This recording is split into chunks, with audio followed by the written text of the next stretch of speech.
एक दिन शौहर तंग आकर बीवी से बोला, तुम्हारे साथ शादी करके मुझे एक फायदा हुआ है। बीवी ने खुश होकर पूछा, कौन सा? शौहर, मुझे मेरे गुनाहों की सजा दुनिया में ही मिल गई है। एक शख्स जंगल में रास्ता भटक गया और अचानक उसे खौफनाक शेर दिखाई दिया। शेर की सूरत देखकर वो घबरा गया और दुआ मांगने के लिए जमीन पर गिर गया।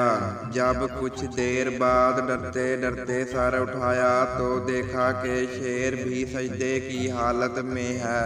उस शख्स ने शेर से कहा, भाई मैं तो ये समझ रहा था कि आप मुझे खा जाएंगे, लेकिन मेरे साथ आपको भी सजदा करते देखकर मुझे खुशी हो रही है। शेर ने जवाब दिया, मेरे काम में रुकावट ना डालो, मैं भूखा था और तुम मुझे मिल गए, इस पर मैं शुक्राने का सजदा अदा कर रहा हूँ। एक दोस्त दूसरे से, क्या तुमने उस शख्स के बारे में पढ़ा है जिसने दीवार के उस पार देखने वाली चीज ईजाद की है? दूसरा दोस्त, नहीं, लेकिन वो कौन सी चीज है जिससे दीवार की दूसरी तरफ भी देखा जा सकता है?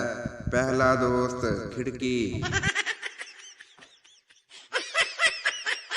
इलेक्शन के दिनों में एक सियासतदान अस्पताल के इर्द गिर्द टहल रहा था कि नर्स ने उसे आकर मुबारकबाद दी और कहा, आपके 3 जुड़वा बच्चे पैदा हुए हैं। सियासतदान चौंक गया और जल्दी से बोला, ये नहीं हो सकता, दोबारा गिनती करो।